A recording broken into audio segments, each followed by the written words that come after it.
الحمد لله وكفى والصلاة والسلام على عباده الذين اصطفى خصوصا على أفضلهم وخاتم النبيين محمد الأمين وعلى آله وصحبه أجمعين.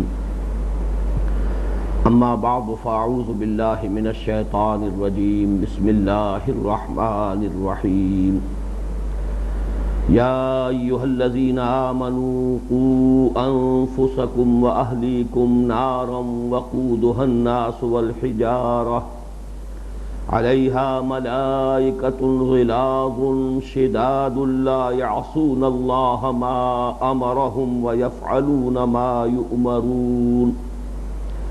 يا أيها الذين كفروا لا تعتذروا اليوم انما تجزون ما كنتم تعملون. يا ايها الذين آمنوا توبوا الى الله توبة نصوحا عسى ربكم ان يكفر عنكم سيئاتكم ويدخلكم جنات تجري من تحتها الانهار يوم لا يخزي الله النبي والذين آمنوا معه نورهم يسعى بين أيديهم وبأيمانهم يقولون ربنا أتمم لنا نورنا واغفر لنا إنك على كل شيء قدير. صدق الله العظيم. رب اشرح لي صدري ويسر لي امري واحلل عقدة من لساني يفقهوا قولي. اللهم ربنا الهمنا رشدنا واعذنا من شرور انفسنا. اللهم ارنا الحق حقا وارزقنا اتباعه وارنا الباطل باطلا وارزقنا اجتنابه. اللهم وفقنا لما تحب وترضى. اللهم وفقنا ان نتوب الیک توبۃ نصوحا. آمین یا رب العالمین. سورہ تحریم پر اس سے قبل ہماری 6 نشستیں ہو چکی ہیں اور یہ اتفاق ہے کہ اس کی کل 6 آیات ہی کا ہم مطالعہ بمشکل مکمل کر پائے ہیں. آج میں نے 6ٹھی 7ویں اور 8ویں آیات کی تلاوت کی ہے. ان میں سے 6ٹھی آیت کے بارے میں گفتگو اکثر مکمل ہو گئی تھی، لیکن چونکہ بقیہ 2 آیات کے ساتھ اس کے مضمون کا ربط ہے لہذا اس کا اجمالی اعادہ ضروری ہے. یا ایھا الذین آمنوا قوا انفسکم واہلیکم نارا. اہل ایمان بچاؤ اپنی جانوں کو بھی اور اپنے اہل و عیال کو بھی آگ سے. قو فعل امر ہے اور امر کے بارے میں یہ قاعدہ ہے کہ الا یہ کہ کوئی اور قرینہ ہو، الامر للوجوب، یہ وجوب کے لیے ہے، یہ واجب ہے، یہ فرض ہے، یہ ایک ذمہ داری ہے جس کی کہ مسئولیت ہے، جس پر باس پرس ہوگی. اہل ایمان بچاؤ اپنے آپ کو بھی، اپنی جانوں کو بھی، اپنے نفوس کو بھی اللہ کے عذاب سے، جہنم کی آگ سے، اور بچاؤ اہل عیال کو بھی. یعنی در حقیقت یہ کسی بھی خاندان کے سربراہ کے لیے ایک مثبت ذمہ داری ہے جس کا کہ یہاں تذکرہ ہو رہا ہے. خاندانی زندگی میں ایک تو منفی انداز سے بات آ چکی ہے سورہ تغابن میں. یا ایھا الذین آمنوا ان من ازواجکم واولادکم عدوا لکم فاحذروہم. اہل ایمان تمہاری بیویوں میں سے اور اولاد میں سے بعض تمہارے دشمن ہیں، بس ان سے بچو، ان سے اپنی حفاظت کرو، چوکس رہو، چوکنے رہو. مراد کیا ہے کہ اللہ تعالیٰ نے اہل و عیال کے لیے انسان کے دل میں طبعاً جو محبت ڈال دی ہے، اور یہ محبت ضروری ہے. اگر یہ محبت نہ ہوتی تو تمدن کا یہ ہنگامہ ہی نہ ہوتا. وہ جو غالب نے کہا ہے کہ جب کہ تجھ میں نہیں کوئی موجود پھر یہ ہنگامہ ہے خدا کیا ہے. اگر انسان صرف اللہ ہی سے محبت کرتا تو پھر تمدن کا ہنگامہ ہوتا ہی نہ. یہ تمدن کا ہنگامہ تو اسی لیے ہے کہ اور محبتیں بھی ہیں. زین للناس حب الشہوات من النساء والبنین والقناطیر المقنطرۃ من الذهب والفضة والخیل المسومۃ والانعام والحرث. یہ محبتیں جو ہیں بیویوں کی، اولاد کی، بیٹوں کی، مال و دولت کی اور مال مویشی کی اور جو بھی مختلف اقسام ہیں دنیاوی دولت کی، ان سب کی محبت جو ہے طبعیت انسانی میں فطرت کا لفظ استعمال نہیں کر رہا، نوٹ کر لیجئے. انسان کی سرشت کہہ لیجئے، طبیعت کہہ لیجئے، جبلت کہہ لیجئے، ان میں یہ محبتیں جو ہے پیدا کر دی گئی ہیں۔ انہی کے بل پر یہ سارا ہنگامہ ہے، انہی کے بل پر یہ ساری رونقیں ہیں۔ لیکن یہی شے پھر انسان کے لیے خطرے کی ایک جگہ ہے، اندیشے کا مقام ہے، یہ خطرے کا سرخ سگنل ہے کہ اس محبت کو اگر ایک حد تک نہیں رکھا، کنٹین نہ کیا اسے ایک حد کے اندر اور یہ اس حد سے تجاوز کر گئی، تو پھر اس میں تمہاری تباہی ہے، تمہاری عاقبت برباد ہو جائے گی۔ محبتوں کو رکھو، لیکن اللہ کی اور اس کے رسول کی، اللہ کے دین کی، اللہ کے راہ میں جہاد کی محبت سے نیچے نیچے رکھو۔ قل ان کان آباؤکم وابناؤکم واخوانکم وازواجکم وعشیرتکم واموال اقترفتموها وتجارۃ تخشون کسادها ومساکن ترضونها احب الیکم من اللہ ورسولہ وجہاد فی سبیلہ فتربصوا حتی یاتی اللہ بامرہ۔ اے نبی ان سے کہہ دیجئے کہ لوگو، اگر تمہیں اپنے باپ اور اپنے بیٹے اور اپنی بیویاں اور اپنے بھائی اور اپنے اور رشتہ دار اور اپنے مال و اسباب جو تم نے بڑی محنت سے کمائے ہیں اور جمع کیے ہیں، اپنی وہ بلڈنگیں، جائیدادیں، حویلیاں جو تمہیں بہت محبوب ہیں، اپنے وہ کاروبار اور پروفیشن جن کو تم نے بڑی محنت سے جمایا ہے، اگر یہ 8 محبتیں غالب ہیں اور برتر ہیں، زیادہ ہیں، بڑھ کر ہیں اللہ کی محبت سے، اس کے رسول کی محبت سے، اس کی راہ میں جہاد کی محبت سے، تو جاؤ دفع ہو جاؤ، انتظار کرو یہاں تک کہ اللہ اپنا فیصلہ سنا دے، اور اللہ ایسے فاسقوں سے کوئی ہدایت نہیں دیتا۔ تو ایک تو یہ رخ ہے کہ آدمی چوکس رہے، محبت ہو لیکن ایک حد کے اندر، حد سے بڑھے گی تو خطرہ ہے۔ لیکن یہ تو ایک منفی انداز ہوا کہ انسان چوکس رہے، چوکنا رہے۔ حضرت مسیح کے الفاظ میں سانپ کے مانند چوکنے رہو، اگرچہ فاختہ کی مانند بے ضرر رہو، تم سے کسی کو نقصان نہ پہنچے، لیکن ایسا بھی نہیں ہونا چاہیے کہ کوئی تمہیں سادہ لوح سمجھ کر تمہیں نقصان پہنچا جائے۔ سانپ کے مانند ہوشیار، لیکن فاختہ کے مانند بے ضرر بنو۔ لیکن دوسری طرف یہ مثبت رول ہے کہ اپنے آپ کو ذمہ دار سمجھو۔ اصل میں اس میں اس مغالطے کا ازالہ ہے جو آج ہم میں سے اکثر کے ذہنوں پر ہے کہ ہر شخص یہ سمجھتا ہے کہ وہ اہل و عیال کے نان نفتے کا ذمہ دار ہے، پرورش کا ذمہ دار ہے، ان کے لیے جو دنیاوی ضروریات فراہم کرنے کا ذمہ دار ہے، اپنی اولاد کی تعلیم کا ذمہ دار ہے۔ یہ تمام چیزیں جو ہیں یہ تو سب کو معلوم ہے، لیکن اس سے آگے کی ذمہ داری، مسئولیت اللہ کے ہاں یہ ہوگی۔ حدیث نبوی ہے کلکم راع وکلکم مسئول عن رعیتہ، تم میں سے ہر شخص کی حیثیت ایک ایسے چرواہے کی ہے کہ جس کے حوالے کی جاتی ہے کچھ بھیڑیں بکریاں، کوئی ریوڑ ہوتا ہے۔ اب ظاہر بات ہے صبح جو لے کر گیا ہے وہ ریوڑ، شام کو اس کو ہر بھیڑ ہر بکری کو اس کے مالک کے گھر تک پہنچانا ہے، یہ اس کی ذمہ داری ہے، ورنہ جواب دہ ہے، وہ مسئول ہوگا۔ اسی طرح اللہ نے جن کو بھی تمہارے تابع کیا ہے، تمہارے حوالے کیا ہے اس دنیا کی زندگی میں، تم مسئول ہوگے ان کے بارے میں۔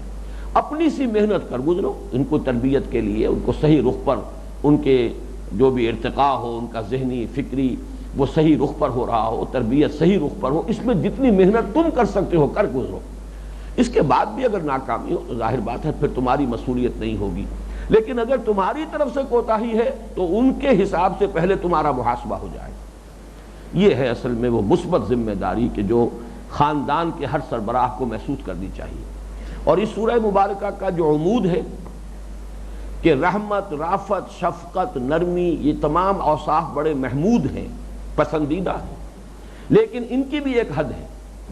اس حد سے اگر یہ تجاوز کر جائیں بیویوں کے حق میں، شوہر جو ہیں اگر ضرورت سے زیادہ نرم ہو جائیں وہ شوخ ہو جائیں گی، اور ان کا جو ہے معاملات وہ ہو سکتا ہے کہ جس سے مثلاً جس میں بعض مسائل ایسے ہو گئے کہ جس میں خود اللہ تعالیٰ نے نبی اکرم صلی اللہ علیہ وسلم اور آپ کے ازواج مطہرات کو ٹوک دیا ہے۔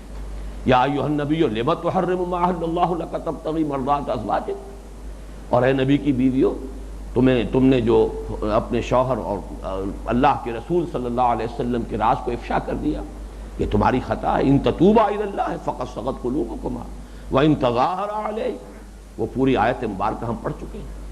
تو گویا کہ نرمی اور رافت اور شفقت یہ بھی محمود اوصاف ہیں، پسندیدہ ہیں، لیکن ایک حد تک۔ خود اپنے نفس کے حق میں بھی انسان کو بہت زیادہ شفیق نہیں ہونا چاہیے، اپنے آپ کو بھی ضرورت سے زیادہ رعایتیں نہیں دینی چاہیے، اپنے اہل و عیال کو بھی انسان شفقت بھی کرے، محبت بھی کرے، لیکن گرفت بھی کرے، روکتا اور ٹوکتا بھی رہے، ان کی سرزنش بھی کرے، ان کو صحیح رخ پر لانے کی امکانی حد تک کوشش کرتا رہے۔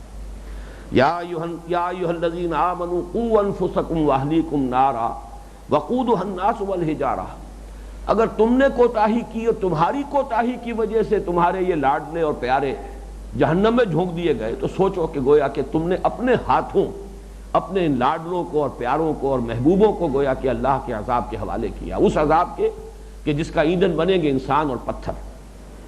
اور پھر اس پر معمور ہیں ایسے فرشتے، علیہا ملائکۃ، ایسے فرشتے ہیں جو اس پر معمور ہیں، غلاظ، ان کے دل بڑے سخت ہیں، وہ پسیجیں گے نہیں، پھر جس کو جس عذاب کا حکم ملے گا وہ عذاب اسے دیتے رہیں گے، کوئی نالا و شیون، کوئی ہاؤ ہو، کوئی فریاد، کوئی فغاں وہ ان کے دل پر اثر نہیں ڈال سکے گی اور ان کے اندر نرمی پیدا نہیں کر سکے گی۔ غلاظ شداد، غلاظ کا لفظ آگے بھی آئے گا اس سورہ مبارکہ میں، وغلظ علیہم، غلظت کہتے ہیں وہ دل کی سختی، اور شدید مزاج کی تندی، وہ فرشتے جو معمور ہیں جہنم پر۔ یہ تمام فرشتوں کی بات نہیں کی جا رہی ہے، لیکن ظاہر بات ہے کہ جن فرشتوں کو معمور کیا گیا ہے جہنم پر سزا دینے کے لیے، جیسے آپ کو معلوم ہے اس دنیا میں جلاد جو پھانسی دینے کے لیے جس کی ذمہ داری ہی یہ ہے کہ پھانسی دے، تو ظاہر بات ہے کہ اس کے مزاج میں ایک درستی اور سختی ہونی چاہیے، اس کا دل جو ہے وہ نرم اگر ہوگا تو وہ کیسے پھانسی دے گا؟ تو تصور کیجئے اس جلاد کا جو کبھی تلوار سے گردن اڑایا کرتا تھا، اور آج بھی سعودی عرب میں تو وہ شکل کی جاتی ہے، اب ان کے دلوں کے اندر کتنی سختی ہوگی۔ تو وہ فرشتے جو جہنم پر معمور ہیں، غلاظ شداد لا یعصون اللہ ما امرہم، یہ حصہ وہ تھا جس کے بارے میں نے کہا تھا کہ ذرا قدر مزید وضاحت کی ضرورت ہے۔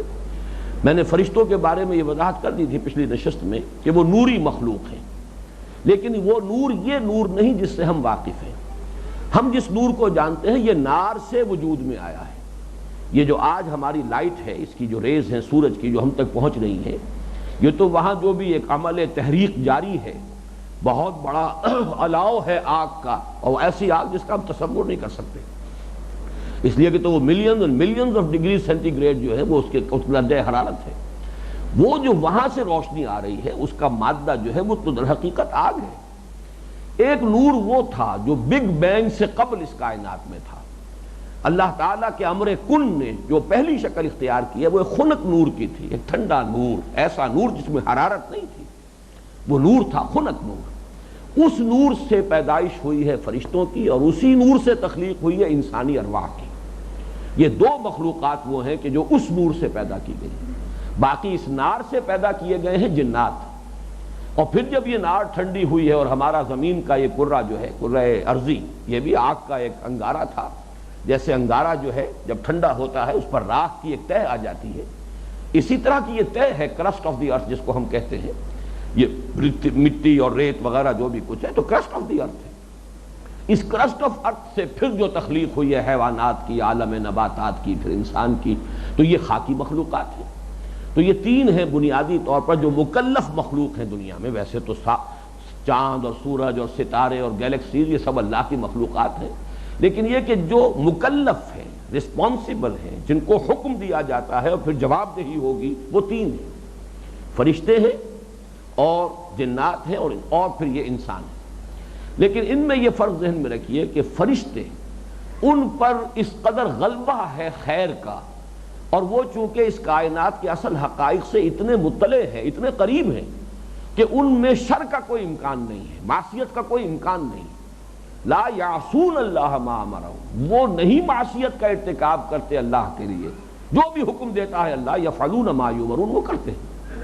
جبکہ جنات کے اندر معاملہ یہ ہے کہ ان کے اوپر معصیت کا غلبہ ہے، آگ سے ان کی تخلیق ہوئی ہے، لہذا ان میں جو بھی ان کا مادہ تخلیق ہے اس کی مناسبت سے ان کے اوپر شر کا غلبہ ہے، لیکن اگرچہ ان میں نیک بھی ہیں، بھلے بھی ہیں، لیکن وہ اپنی سرشت کے اعتبار سے اقرب ہے، اس حدت کی وجہ سے جو ان کے مزاج میں ہے وہ برائی سے قریب تر ہے۔ جبکہ یہ زمینی مخلوق جو ہے انسان، اس کے اندر چونکہ یہ مٹی سے پیدا کی گئی ہے، اب اس کے اندر بھی اگرچہ خیر کا بھی امکان ہے، شر کا بھی امکان ہے، لیکن اپنی خلقت کے اعتبار سے اسے خیر سے قریب تر ہونا چاہیے۔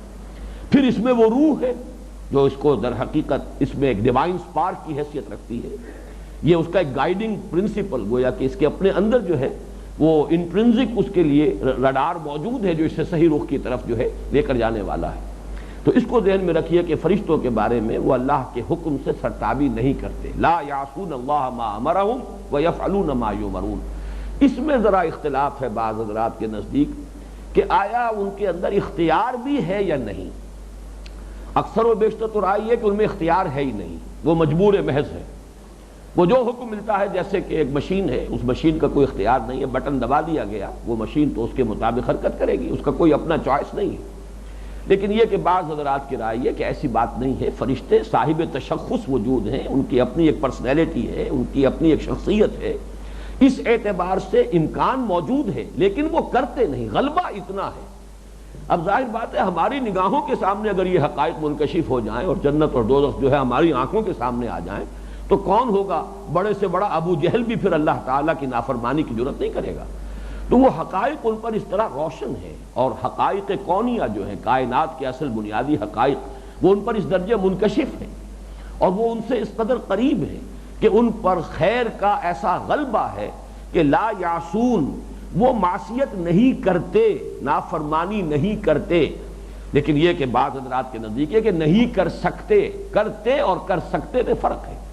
یہ اختلاف جو ہے علمی ہے، یہ برقرار رہے تو کوئی حرج نہیں ہے۔ میرا اپنا ذاتی رجحان بھی ادھر ہے کہ اس میں کر سکتے والی بات نہیں ہے، بلکہ کرتے نہیں۔ لا یعصون اللہ ما امرہم، وہ اللہ کے کسی حکم کی نافرمانی نہیں کرتے، کسی بھی حکم سے سرتابی نہیں کرتے، وَيَفْعَلُونَ مَا يُؤْمَرُونَ، اور کرتے ہیں وہی کچھ جس کا انہیں حکم دیا جاتا ہے۔ اس کے بعد فرمایا یا ایھا الذین کفروا لا تعتذروا اليوم انما تجزون ما کنتم تعملون۔ جب یہ فرشتے عذاب دیں گے یا جب لوگوں کو جہنم میں جھونکا جائے گا، داخل کیا جائے گا، تو اب جو بھی نالہ و فریاد اس وقت ہوگی اور جو بھی نالہ و شیون ہوگا، جو بھی معذرتیں کریں گے، معافیاں مانگیں گے، کہا جائے گا اے کافرو، اے انکار کرنے والو، اے ناشکرو، اب آج بہانے مت بناؤ، آج تمہارا کوئی بہانہ جو ہے اس کی شنوائی نہیں ہوگی، آج تمہارا کوئی عذر قابل قبول نہیں ہوگا۔ لا تعتذروا اليوم، آج تو جزا کا دن ہے، امتحان کا عرصہ دنیا میں تھا جو تم بتا آئے، اس مہلت کو تم ضائع کر آئے۔ لا تعتذروا اليوم انما تجزون ما کنتم تعملون، اب تو تمہیں جو کچھ جزا میں دیا جا رہا ہے، تجزون یہ مضارع مجہول کا صیغہ ہے، تمہیں جو جزا میں دیا جا رہا ہے وہ وہی کچھ ہے ما کنتم تعملون، جو کچھ کہ تم کرتے رہے تھے۔ یہ ذرا نوٹ کر لیجئے، قرآن مجید میں دو اسلوب آتے ہیں، ایک تو بما کنتم تکسبون، جو کچھ تمہیں دیا جا رہا ہے وہ بسبب اس کے ہے جو تم نے کمایا ہے، اور ایک ہے تجزون ما کنتم تعملون۔ بڑا باریک فرق ہے اس میں۔ ایک تو یہ ہے کہ آپ نے ایک جرم کیا تھا، اس جرم کی ایک سزا معین ہے، پینل کوڈ ہے پاکستان کا، پاکستان پینل کوڈ PPC کی دفعہ فلاں کے تحت اب آپ قابل گرفت تھے، آپ کو یہ سزا دی جا رہی، آپ نے چوری کی تھی، اتنے مہینے کی سزا ہے۔ ایک یہ ہے کہ وہی جو جرم ہے وہی شکل بدل کر آپ کے سامنے آ جائے۔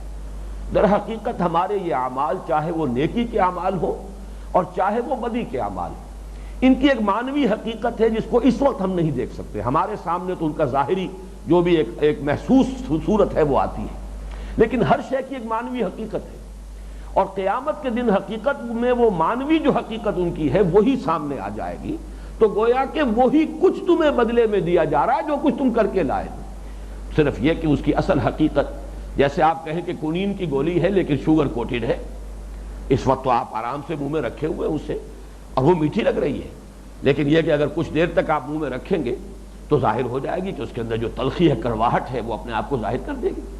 تو تمہارے یہ اعمال جو اس دنیا میں تم کر رہے ہو، بدی کے اعمال، حقیقت میں یہ آگ کے انگارے ہیں، اسی لیے فرمایا گیا ہے ما یاکلون فی بطونہم الا نارا، الفاظ صحیح یاد نہیں آ رہے، سورہ نساء کے آغاز میں آیت آئی ہے، جو لوگ یتیموں کا مال ہڑپ کرتے ہیں ناجائز طور پر، وہ اپنے پیٹوں میں انگارے بھر رہے ہیں۔ وہ انگاروں کا انگارہ ہونا اس وقت ظاہر نہیں ہو رہا، وہ شوگر کوٹڈ ہے، انسولیٹڈ ہیں، لیکن وہ آگ ان کے اندر موجود ہے جو کچھ اپنے پیٹ پہ تم ڈال رہے ہو، در حقیقت اس دن وہ اوپر کی شوگر کوٹنگ اتر جائے گی، وہ انسولیشن جو ہے وہ ختم ہو جائے گی، اور اس کی اصل حقیقت تلخی جو ہے وہ ظاہر ہو جائے گی۔ تو یا ایھا الذین کفروا لا تعتذروا اليوم انما تجزون ما کنتم تعملون، کوئی تم پر زیادتی نہیں ہے، کوئی ظلم نہیں ہے، اللہ تعالیٰ کوئی تم سے انتقام نہیں لے رہا ہے، اور اس انتقام میں کہیں تم پر زیادتی نہیں کر رہا ہے، بلکہ یہ کہ یہ تو جو کچھ تم لے کر آئے ہو وہی تمہارے سامنے آ گیا ہے، تمہارے سامنے آ گیا، تم پر بیت رہا ہے، تم پر وارد ہو رہا ہے، لیکن ہے وہی تمہارے اعمال اور ان کی اصل حقیقت مانوی کہ جو اب ظاہر ہو گئی۔ یا ایھا الذین کفروا لا تعتذروا اليوم انما تجزون ما کنتم تعملون. تو جیسا کہ میں نے عرض کیا بما کنتم بھی آتا ہے، بسبب اس کے جو تم کرتے رہو آج یہ سزا تمہیں دی جا رہی ہے.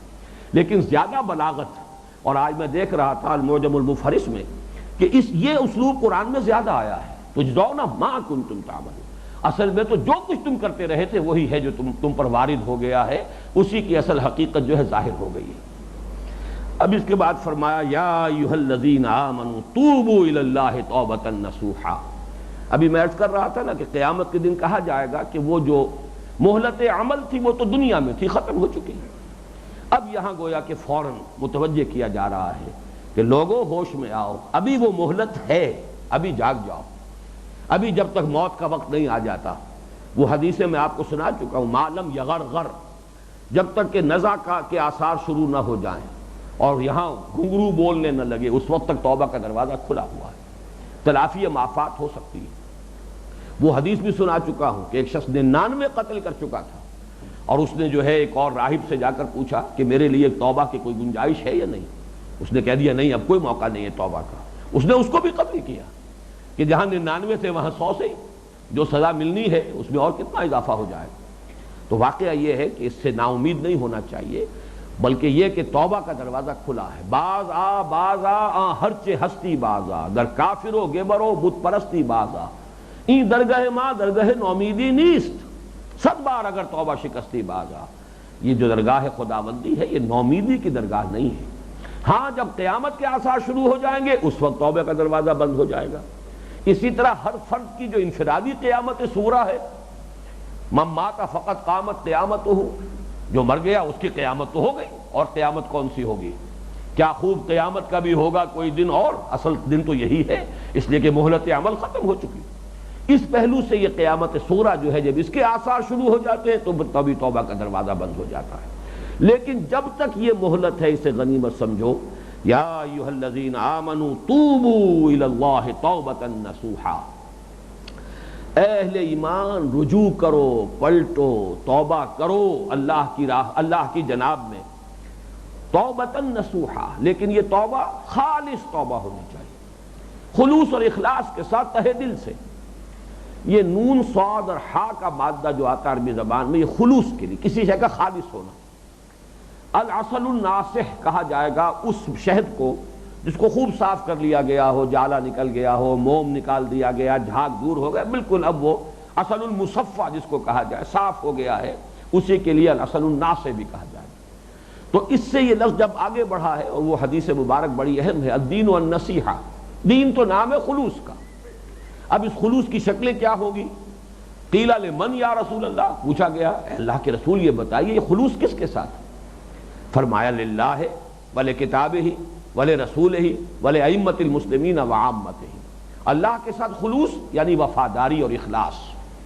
اسی طرح اللہ کی کتاب کے ساتھ خلوص اور وفاداری، اللہ کے رسول کے ساتھ خلوص اور وفاداری، اور پھر اہل ایمان جو ہیں ان کے جو امام ہیں ان کے ساتھ خلوص.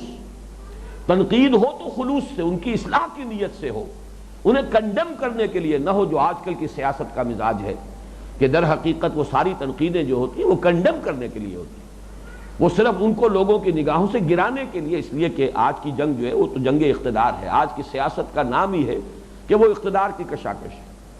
اس لیے تنقید اگر ہوتی ہے تو وہ تنقید اصلاح کی نیت سے نہیں ہوتی، بلکہ وہ تو چاہتے ہیں کہ ان کی اصلاح نہ ہو، یہ اور برے ہو تاکہ اور لوگوں کی نگاہوں سے گرے تو ہماری حکومت کے لیے امکان پیدا ہو. لیکن یہ کہ اگر آپ ائمۃ المسلمین، مسلمانوں کے جو امام ہیں، جو سربراہ ہیں، آگے چلنے والے ہیں، ان کے ساتھ خلوص کا معاملہ کریں، جو تنقید بھی ہوگی تو خلوص کے ساتھ ہوگی، اس نیت سے ہوگی کہ ان کی اصلاح ہو جائے. اور اگر انہیں مشورہ دیا جائے گا تو خلوص کے ساتھ دیا جائے گا، اس لیے دیا جائے گا کہ وہ اپنی اصلاح کریں، صحیح راستے پر چلیں. یہ نہیں کہ اگر ہم نے صحیح راستہ انہیں بتا دیا اور وہ صحیح راستے پر آ گئے تو ان کا اقتدار تو اور پختہ ہو جائے گا، وہ تو اور لوگوں کی آنکھوں کی نگاہ کا تارا بن جائے گا. اس اعتبار سے بھلے ائمۃ المسلمین وعامتہم، اور عام جو مسلمان ہیں، جہاں نوٹ کیجئے کہ ائمۃ المسلمین کو مقدم رکھا گیا ہے، اس لیے کہ جو ذمہ دار ہیں ان لوگوں کی خرابی اور غلطی وہ ہزاروں لاکھوں تک اس کا نقصان پہنچے گا، اور ان کی اصلاح ہو جائے تو لاکھوں اور کروڑ تک اس اصلاح کا جو کہ اثرات جو ہیں وہ ممتد ہوں گے، لاکھوں اور کروڑوں انسانوں تک پہنچیں گے. بہرحال یہ لفظ نصوح جو ہے اس کو یہاں پر اب نوٹ کیجئے، توبہ کرو لیکن توبہ یہ رسمی توبہ نہ ہو، یہ توبہ زبانی کلامی توبہ نہ ہو۔ آج میں دیکھ رہا تھا امام زمخشری، جنہیں عام طور پر کشاف کے نام سے لوگ جانتے ہیں اس لیے کہ انہوں نے اپنی تفسیر کا نام کشاف رکھا ہے، تو صاحب کشاف گرہ کشا ہے، نہ راضی نہ صاحب کشاف۔ تو چنانچہ ہمارے ہاں یہ جو متقدمین کی تفاسیر ہیں، ایک تو وہ ہے جو سب تمام تر روایات پر مبنی ہے، ابن جریر طبری ہے، پھر اس کا خلاصہ جو ابن کثیر ہے، لیکن پھر جو عقلی طور پر تفسیر لکھی گئی ہے، منطقی عقلی طور پر، اس میں امام راضی ٹاپ پر ہے، اور جو عربی گرامر کے اعتبار سے اور کلام عرب کے شواہد کے اعتبار سے قرآن مجید کی تفسیر کی گئی ہے، اس میں چوٹی پر ہے زمخشری، علامہ زمخشری، اگرچہ معتزلی ہے، عقلیت پرست ہے، لیکن یہ کہ بہرحال اہل سنت بھی جہاں کہیں لغت کا معاملہ آ جائے گا، نحو کا معاملہ آ جائے گا، تو مجبور ہے کہ رجوع کریں امام زمخشری کی طرف۔ تو زمخشری نے لکھا اپنی تفسیر کشاف میں حضرت علی کا ایک واقعہ رضی اللہ تعالی عنہ، کہ وہ کسی شخص کو دیکھ رہے تھے تیزی سے وہ ورد کر رہا ہے، استغفر اللہ ربی استغفر اللہ ربی من کل ذنب واتوب الیہ، وہ گویا گردان ہو رہی ہے جیسے ہمارے ہاں تسبیح ہوتی رہتی ہے۔ تو انہوں نے فرمایا یہ توبۃ الکذابین ہے جو تم کر رہے ہو، بڑی سخت اصطلاح ہے، یہ جھوٹوں کی توبہ ہے جو تم کر رہے ہو، یہ توبہ نہیں ہے، توبۃ الکذابین۔ وہ چونک گیا وہ شخص، اس نے پوچھا پھر مجھے بتائیے وہ سچی توبہ کون سی ہے، توبۃ النصوح کیا ہے؟ تو وہ سارے شرائط جو میں اس سے پہلے بیان کر چکا ہوں، اس لیے کہ ہمارے اس درس سے متصلاً قبل سورہ فرقان کے آخری رکوع کا درس تھا، اور اس میں جو قرآن کے بنیادی اور جو حکیمانہ مضامین ہیں ان میں یہ توبہ کا مضمون آ چکا ہے۔ اس کی شرائط کیا ہیں؟ الا من تاب وآمن وعمل عملا صالحا، جو توبہ کرے، اپنے ایمان کی تجدید کرے، ایمان کو تازہ کرے، اثر نو ایمان لائے، اور عمل کرے اچھے عمل۔ یہ تین گویا کی شرطیں تو قرآن مجید کی نص سے ثابت ہو گئی، لیکن مختلف احادیث سے علماء نے چار شرائط بیان کی ہیں۔ ایک یہ ہے کہ آدمی میں سچی پشیمانی ہو، دل میں حقیقی پشیمانی، جس کو انفعال کہا اقبال نے، کہ قطرے جو تھے میرے عرق انفعال کے، موتی سمجھ کے شان کریمی نے چن لیے۔ ایک پشیمانی، ایک شرمساری کی کیفیت ہو، پیشانی جو ہے عرق آلود ہو جائے، یہ کیفیت، یہ شرط اول ہے۔ نمبر دو، عزم مصمم ہو کہ اب یہ کام دوبارہ نہیں کروں گا، کسی صورت نہیں کروں گا۔ نمبر تین، اس کو بالفعل چھوڑے اس کام کو۔ اور نمبر چار، اگر وہ حقوق العباد سے متعلق ہے تو تلافی کرے یا معافی حاصل کرے، اس لیے کہ حقوق العباد کے کوتاہیوں کو اللہ معاف نہیں فرمائے گا، وہ تو حق العبد ہے، اسی سے متعلق ہے، یا تو وہ معاف کر دے یا اس کی کوئی دنیا میں آپ تلافی کر دیں۔ فوت ہو گیا ہے تو اس کی طرف سے صدقہ کریں، خیرات کریں، استغفار کریں، اور ورنہ پھر قیامت کے دن وہ تو لین دین ہو کر رہے گا، ڈیبٹ کریڈٹ وہاں ہو جائے گا، آپ کی نیکیاں اس کے سپرد کی جائیں گی، اس لیے کہ وہاں کی کرنسی یہی ہے، وہاں کوئی سونا اور چاندی آپ کے پاس نہیں ہوگا لین دین کے لیے، کرنسی یہی ہے، آپ کی نیکیاں اس کو دے دی جائیں گی۔ اور جہاں تک فرمایا گیا ہے وہ حدیث بڑی پیاری ہے کہ حضور نے ایک مرتبہ صحابہ سے سوال کیا، تدرون من المفلس، کیا آپ لوگ جانتے ہیں مفلس کسے کہتے ہیں؟ کون ہوتا ہے مفلس؟ صحابہ حیران ہوئے، میں نے بار عرض کیا یہ حضور کا بڑا ایک فطری طریقے تعلیم اور تلقین تھا۔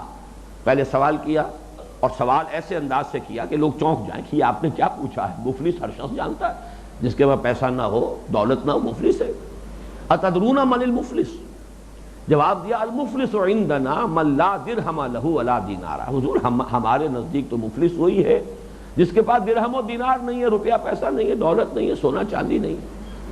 فرمایا نہیں، میری امت کا مفلس وہ ہوگا جو قیامت کے دن جب حاضر ہوگا، یہ بچوں کو ذرا سنبھال کے رکھا کیجئے، اس طریقے سے یہ آئندہ کے لیے اس کی احتیاط برتیں آپ۔ میری امت کا مفلس وہ ہے جو قیامت کے دن آئے گا تو بہت سی نیکیوں کی گٹھڑیاں تو لے کر آئے گا، لیکن یہ کہ بہت سے دعوے دار جمع ہو جائیں گے، کوئی شخص کہے گا اس نے میرا مال ہڑپ کیا تھا، وقت شتم ھذا وقت اکل مال ھذا، فلاں شخص کا مال ہڑپ کر گیا تھا، فلاں کو گالی دے دی تھی، فلاں پر تہمت لگا دی تھی، فلاں کے ساتھ کچھ اور زیادتی کی تھی، سب دعوے دار آ جائیں گے۔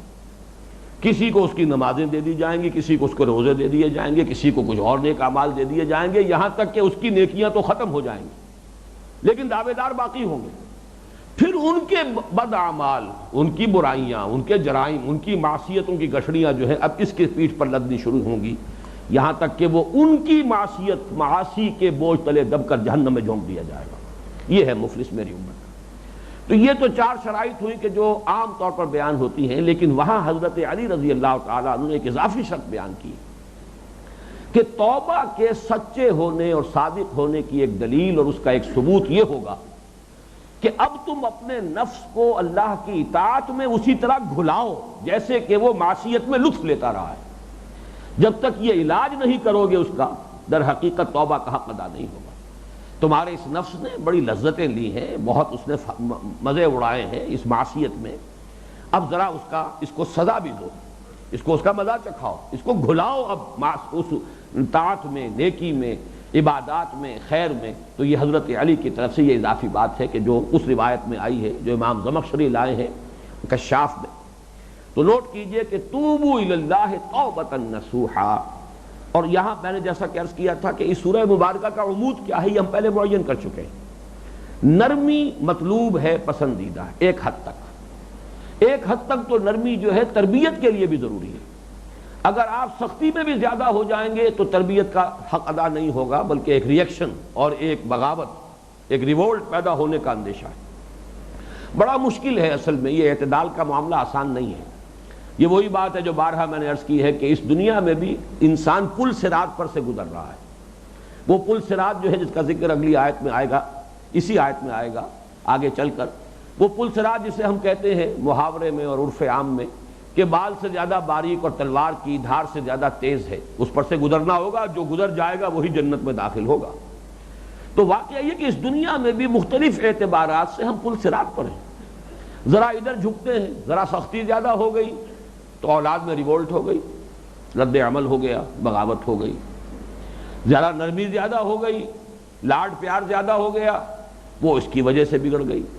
بڑا مشکل ہے، لیکن انسان اپنی حد تک کوشش کرے، ان حقائق کو سمجھے کہ اعتدال اور توازن ہے ہر معاملے میں جو مطلوب ہے۔ نرمی بھی اتنی زیادہ نہ ہو جائے، نہ دوسروں پر نہ خود اپنے اوپر۔ تو یہ معاملہ جو ہے بعض حضرات کہتے ہیں اور بہت خوبصورتی سے کہتے ہیں کہ انسان اپنے آپ کو رعایت دینے میں بڑا سخی واقع ہوا ہے، اپنی غلطیوں کی توجیہ کرنے میں بڑی ذہانت کا ثبوت دے گا، اپنے لیے معذرتیں تلاش کرنے میں، اپنے ریشنلائز کرنے کے لیے اپنے اعمال کو، یہ سبب ہے، یہ وجہ ہے، یہ ہے، اس کے اندر اصل اس کی توجیہ یہ ہے، تو اپنے آپ کو اپنی غلطیوں کو کنڈون کرنے میں، رعایت دینے میں انسان بڑا سخی ہے، اور دوسروں پر تنقید کرنے میں بڑا جری ہے۔ اس کو کوئی رعایت دینے کے لیے تیار نہیں ہوگا دوسرے شخص کو، اسے تو کانٹے کی تول تولے گا، لیکن اپنا معاملہ جب آ جائے گا تو رعایتیں کرے گا۔ یہ آیت در حقیقت اس کی نفی کر رہی ہے کہ جیسے کہ فرمایا تھا قوا انفسکم واہلیکم، پہلے اپنے آپ کو بچانا ہے۔ اپنے نفس کو بچانے کے لیے ضروری ہے کہ اپنے آپ کو بھی یہ ناجائز رعایتیں نہ دو، اپنے ساتھ بھی حد سے زیادہ نرمی نہ برتو، اس کو ڈھیل مت دو، اس منہ زور گھوڑے کو بھی لگام دینے کی ضرورت ہے۔ اور اگر خطا ہوتی رہی ہے، اگر اس سلسلے میں کوتاہی ہوتی رہی ہے تو جب تک موقع ہے اس کو غنیمت سمجھتے ہوئے فوراً رجوع کرو۔ یا ایھا الذین آمنوا توبوا الی اللہ توبۃ نصوحا، پلٹو، رجوع کرو۔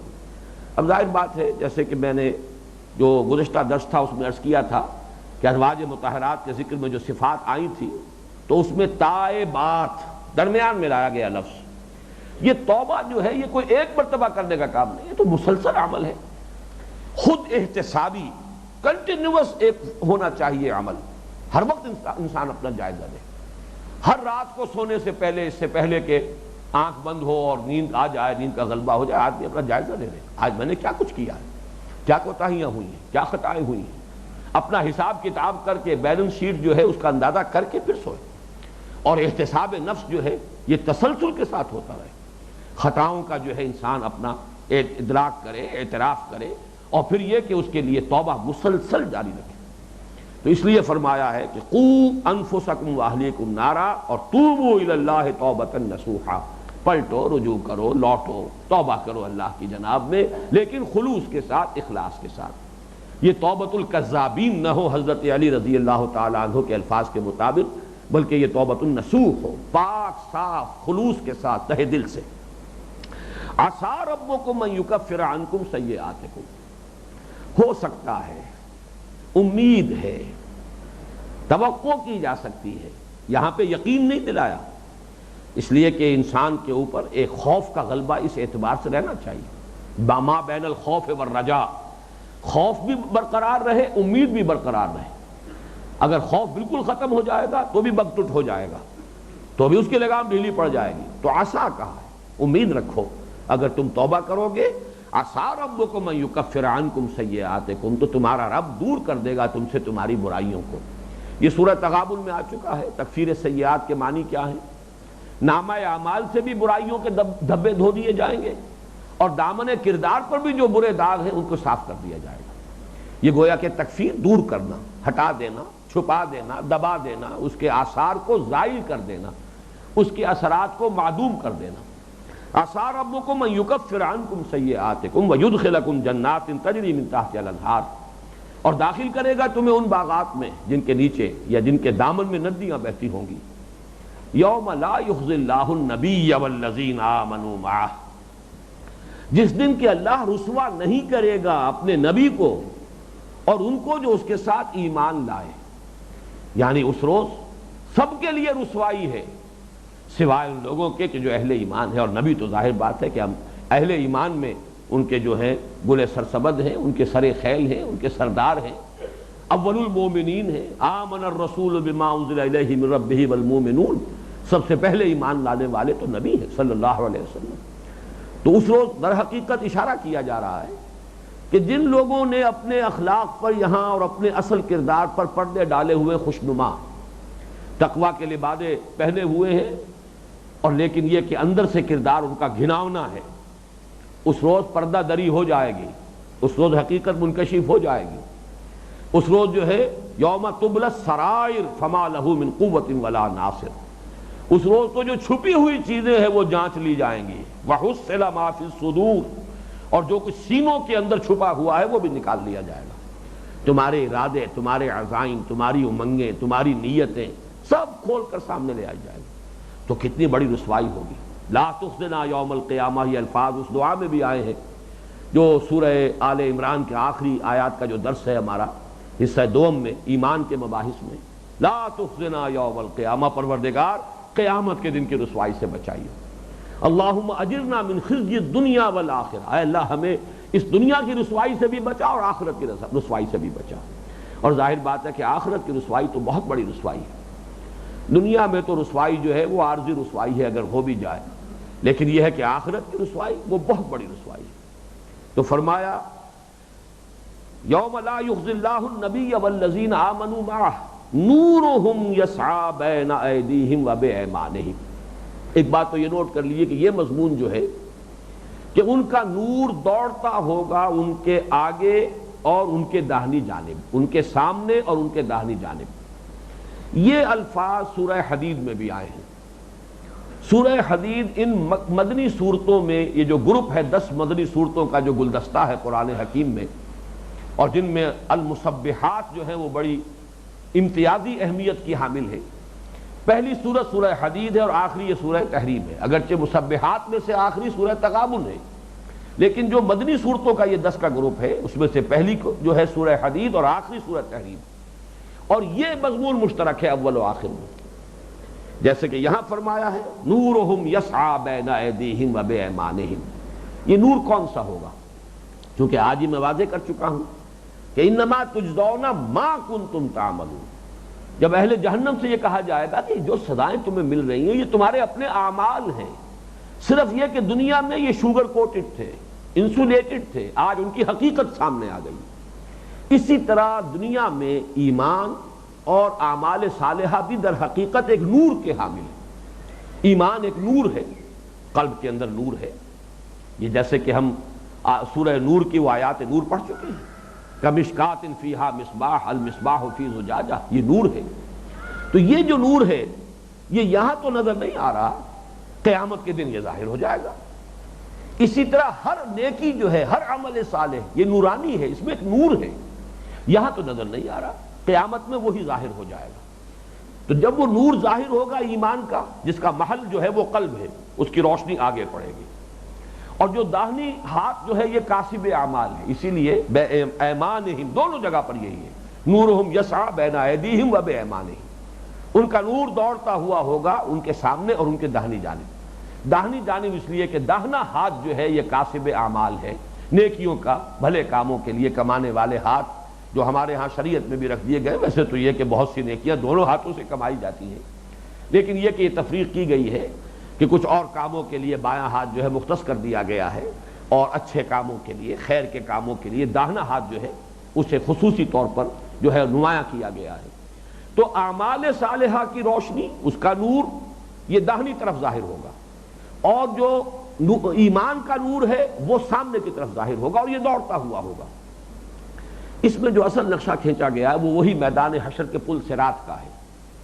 اگرچہ اس معنی میں تو یہ لفظ قرآن مجید میں کہیں صراحت کے ساتھ تو نہیں آیا، لیکن یہ دو مقامات اور تیسرا مقام سورہ مریم میں ہے، اس میں بات واضح کی گئی ہے وَإِن مِّنكُمْ إِلَّا وَارِدُهَا، ہر انسان کو جہنم کے اوپر سے گزرنا ہے. اور اس لیے گزرنا ہے کہ ہر شخص جو اس میں نہیں بھی گرنے والا، جو صاحب ایمان ہے، جو اس سے بچا کر جنت میں داخل کر دیا جائے گا، وہ بھی دیکھ لے کہ کس شے سے اللہ نے مجھے بچایا ہے. اس لیے کہ تُعْرَفُ الْأَشْيَاءُ بِأَضْدَادِهَا، کسی نعمت کی قدر و قیمت جو ہے وہ اس کے تقابل سے، اس کے مقابل کی شے جو ہے اس کے کنٹراسٹ سے ظاہر ہوتی ہے. تو اِن مِّنكُمْ إِلَّا وَارِدُهَا كَانَ عَلَىٰ رَبِّكَ حَتْمًا مَّقْضِيًّا، یہ تو رب کی طرف سے فیصلہ ہے، ہر ایک کو گزرنا ہے.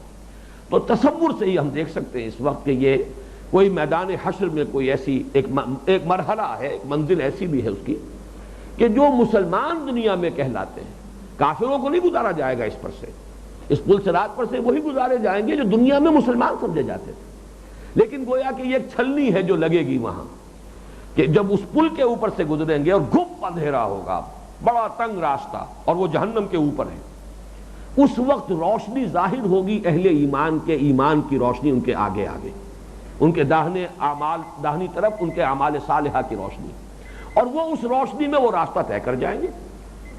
جبکہ جن کے سینے نور ایمان سے خالی تھے انہیں وہ نور نہیں ملے گا، اعمال صالحہ سے محروم رہے ہیں، اور سیئات میں اور تعیشات میں اور لذتوں میں اور سینشول گریٹیفیکیشن ہی میں پوری زندگی گزار کر آئے ہیں، تو وہاں کچھ نہیں ہوگا. وہ وہاں ٹھوکریں کھاتے ہوئے گریں گے جہنم کے اندر. یہ نقشہ مزید وضاحت کے ساتھ وہاں زیادہ تفصیل کے ساتھ سورہ حدید میں آئے گا، جو ہمارے اس منتخب نصاب کا آخری درس ہے، تو تفصیل زیادہ اس کی وہاں آئے گی. یہاں نقشہ کھینچ دیا گیا، اور یہ میں وہاں اس سے پہلے بھی عرض کر چکا ہوں اور زیادہ تفصیل سے سورہ حدید میں عرض کروں گا انشاءاللہ، کہ حضور نے فرمایا ہے کہ یہ روشنی ایک جیسی نہیں ہوگی، بلکہ جتنی نور کی، جتنی ایمان کی گہرائی اور گیرائی ہے، اتنا ہی وہ نور ایمان زیادہ شدت کے ساتھ ظاہر ہوگا. جتنے اعمال صالحہ کی مقدار زیادہ ہے، اتنی ہی زیادہ مقدار میں وہ روشنی داہنی طرف ظاہر ہوگی. چنانچہ حضور نے فرمایا کہ بعض لوگوں کو جو نور اس روز ملے گا وہ اتنا ہوگا کہ مدینے سے اس کی روشنی صنعاء تک پہنچ جائے گی، اور بعض لوگوں کو صرف اتنا ملے گا کہ ان کے قدموں کے آگے روشنی ہو جائے گی، جس کو میں عرض کیا کرتا ہوں جیسے ٹارچ کسی کو مل جائے، پگڈنڈی پر سے گزرنا ہو اور گھپ اندھیری رات ہو، اس وقت وہ ٹارچ بھی بڑی غنیمت ہے. جس کے پاس وہ ٹارچ بھی نہیں ہے اسے اندازہ ہوگا کہ وہ ٹارچ جس کے پاس ہے وہ کتنی عظیم نعمت ہے، کہ بہرحال وہ راستہ دیکھتا ہوا، بچتا ہوا، کھڈوں سے اور چیزوں سے بچتا ہوا نکل جائے گا، اس پگڈنڈی کا راستہ عبور کر لے گا. تو بہت بڑی نعمت ہوگی ان کو بھی میسر کہ جن کو اتنی روشنی مل جائے کہ ان کے قدموں کے آگے ہی جو اس سے روشنی ہو جائے.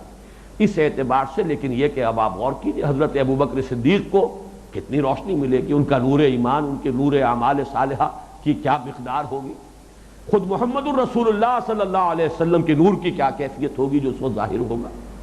اب یہاں پر جو ہم جیسے ہوں گے ٹمٹماتے ہوئے نور لے کر جو جائیں گے، مجھے وہ نظم یاد آ رہی ہے جو علامہ اقبال نے بانگ درا میں کسی انگریزی نظم کی ترجمانی کی ہے، کہ ایک ماں جو اپنے فوت شدہ بچے پر بہت روتی تھی، اس نے خواب دیکھا کہ بچے بہت سے جا رہے ہیں، ان کے ہاتھوں میں چراغ ہے، اس کا بچہ جو تھا اس کا چراغ بجھا ہوا تھا.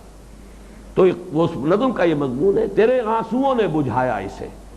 اسی طریقے سے یہ سمجھیے کہ ہم جو اپنے جو بھی پونجی تھوڑی بہت ہے لے کر جائیں گے، تو شاید وہ ٹمٹماتا ہوا چراغ ہو، وہ بہت ہی ہلکی سی کوئی ٹارچ کی روشنی ہو. اس وقت یہ دعا ہمارے زبانوں پر آئے گی، یقولون ربنا اتمم لنا نورنا واغفر لنا. وہ کہتے ہوں گے اے رب ہمارے اتمام فرما دے ہمارے لیے ہمارے اس نور کا، یہ بھی بڑا تیرا فضل ہے کہ تو نے ہمیں اتنی روشنی عطا کر دی، لیکن اے اللہ تجھے اختیار حاصل ہے۔ یہ ہماری اپنے اعمال کی کوتاہیاں ہیں کہ ہمارا یہ نور اس درجے مدھم ہے، اتنا تھوڑا ہے، ناقص ہے، اس میں وہ شدت نہیں ہے۔ آخر دیکھیں کہ لوگوں کو کیسی مقدار میں وہ نور ملے۔